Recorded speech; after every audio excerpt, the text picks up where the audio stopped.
La langue des oiseaux, pour moi, il faut qu'elle amène quelque chose de concret, c'est-à-dire une perception concrète pour la personne et pour le décodage personnel de la personne, bien entendu, il faut qu'il y ait toute une stratégie derrière par rapport à ce qu'indique le décodage par la langue des oiseaux, voilà. Donc, je vais prendre le temps, hein, de toute façon ça n'engagera à rien. Par exemple, si vous prenez, Liliane, voilà, je vais pas tous les faire parce que c'est pas le but, mais si vous prenez Liliane, la première lettre est un L, eh bien le L, il peut avoir deux perceptions. La première, c'est une porte, le L, hein. Vous avez le pas, le seuil et vous avez la porte, d'accord?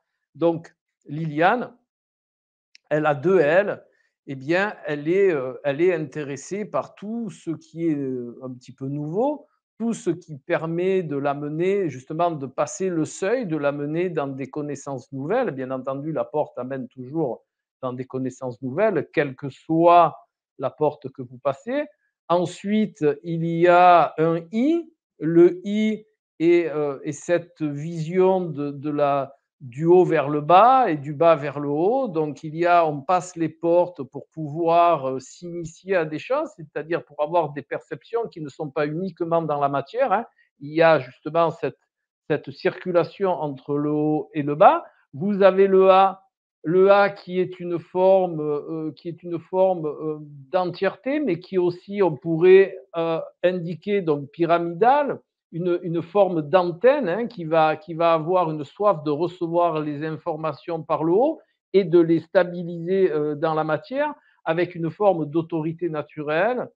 Vous avez ensuite le N qui est cette perception d'avoir l'impression de temps en temps un petit peu de se perdre, hein. Le N, on va d'un côté, on va de l'autre, voilà, il y a un petit peu parfois des périodes de flou et on arrive au E, si j'ai pas oublié de lettre, hein, et on arrive au E. Le E, alors c'est très intéressant parce que c'est un I avec 3 barres. Et ce I avec 3 barres, il va nous indiquer qu'on va s'ouvrir aux choses, aussi bien du côté de la matière qu'au côté, sur le plan mental, mais aussi sur le plan spirituel, si vous préférez. Moi, je compare le E à une personne qui tend les bras comme ça, hein, et qui est prêt à accueillir tout ce qui lui sera présenté et tout ce dont elle a envie d'acquérir. Voilà. Et donc, quand on a un prénom comme ça, je vais conseiller une stratégie bien particulière aux personnes qui s'appellent Liliane. Après, on décode plein de choses qui vont spécifier, mais là, en première instance, c'est de prendre, par exemple, de ne pas craindre d'ouvrir quelques portes qui se présentent. Chaque porte sera intéressante, donc de ne pas s'en priver.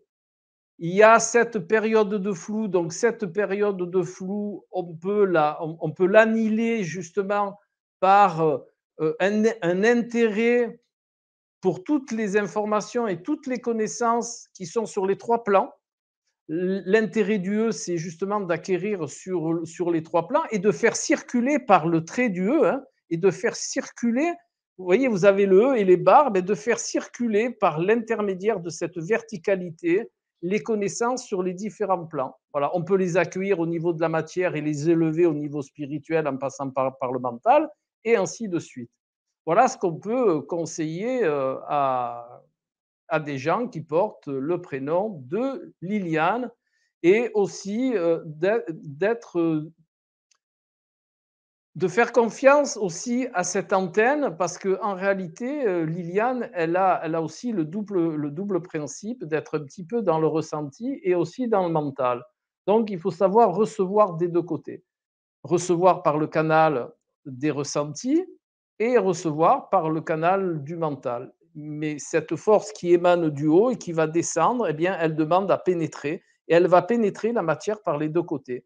Et vous avez bien entendu cette forme pyramidale qui va indiquer que justement le A est lumière, hein. Le A réceptionne la lumière en haut et va la dispendre dans la matière par cette forme pyramidale. Et une fois que c'est dans la matière, ben, ça va remonter dans le divin. Voilà. Donc Liliane, eh bien, fais ton retour, hein, en direct, puisque c'est en direct, voir si tu ressens bien tout cela en toi. L'oiseau est intéressant à condition où on ne cherche pas à faire du spectacle et où on ne prend pas tout pour langue des oiseaux. Voilà. Il y a des perceptions qui sont intéressantes. Par exemple, voilà, ce que je vous ai fait là, hein, c'est l'étude des lettres. L'étude des lettres. Étude, lettres. Ça peut être les lettres, L-E-T-R-E, mais ça peut être aussi l'étude de lettres, E-T-R-E. D'accord. Voilà, il y a toute, en réalité, la langue des oiseaux, c'est une méthode de lecture à un niveau plus subtil. Et comme je vous l'ai dit, tout n'est pas langue des oiseaux. Voilà, il y a des choses qui ont un niveau de subtilité derrière, même un niveau entre guillemets, hein, vraiment entre guillemets caché. Et voilà, il suffit en réalité, la langue des oiseaux, c'est l'assemblage de plusieurs connaissances. Voilà. La langue des oiseaux, pour avoir un accès intéressant, il est utile d'être dans le plus de courants possible, de courants de cette perception mystique, initiatique, occulte. Et après, vous arrivez à faire les liens entre les principes. Par exemple, vous étudiez les quatre éléments, feu, terre, air, eau, eh bien, vous faites le rapport de suite avec cette perception qui est véhiculée, hein, entre tous les êtres, qui est de dire, ah voilà, oulala, lui, il est fort, tu as vu comme il est fort de caractère, tu as vu comme il est fort. Et le fort, il revient souvent, hein, dans toutes ces perceptions-là. Quand vous percevez un homme qui est un petit peu équilibré, qui a une certaine maîtrise, qui a tout ça, ben, vous avez tendance à dire, il est fort. Il est fort, c'est normal qu'il soit fort. Parce qu'en réalité, fort, c'est feu, eau, air, terre. Donc, on a les quatre éléments qui sont représentés. D'accord. Et quand on passe à son fort intérieur, c'est-à-dire qu'on va œuvrer à l'intérieur de soi, eh bien, le fort, ça s'écrit F-O-R, feu, eau, air. Le T, il disparaît parce qu'on va œuvrer sur l'énergie et plus sur la matière. On va œuvrer sur l'énergie intérieure. Voilà. Bon, c'est des petits exemples que vous trouvez partout, hein, mais ce sont des exemples qui sont parlants, voilà, qu'on peut comprendre très facilement. Voilà. Oui, c'est très exact, hein. Rabelais, notamment dans le bouquin où il parle de Plutarque, comment ça s'appelle, de Plutarque, tout ça. Oui, oui, Rabelais maniait la langue des oiseaux. Mais il faut faire attention à une chose que je dis toujours en conférence, c'est que la langue des oiseaux, au temps de Rabelais, on n'est plus au temps de Rabelais, hein. La langue des oiseaux, il faut la réactualiser, il faut la mettre à notre époque et, bien entendu, mettre en place les stratégies à notre époque. D'accord. Rabelais, oui, il pratiquait, les troubadours à l'époque pratiquaient, les ménestrels, ils pratiquaient parce qu'ils faisaient passer les messages de fief en fief. Donc, ils chantaient des chansons et pour certains, ça voulait dire quelque chose et pour d'autres, c'était une chanson. Voilà. Mais on n'est plus dans ces époques-là. La langue a évolué. Donc, on fait évoluer, bien entendu, le décodage des mots de manière différente. Pour en revenir à l'astrologie, vous avez une expression qui est souvent employée, qui est, on va vous dire que le thème natal, c'est la photographie du ciel à votre naissance. Pour le commun des mortels, la photographie du ciel de votre naissance, eh bien, ça ne veut pas dire grand-chose. Alors qu'en réalité, ça veut dire beaucoup de choses. La photographie, qu'est-ce que c'est la photographie? C'est une écriture de lumière, graphie, photon. Donc, votre thème astral, c'est l'écriture divine qui va vous représenter dans le monde astral. D'accord. Voilà. Donc, vous voyez, c'est rien, mais si vous n'avez pas comment je vais vous dire ça,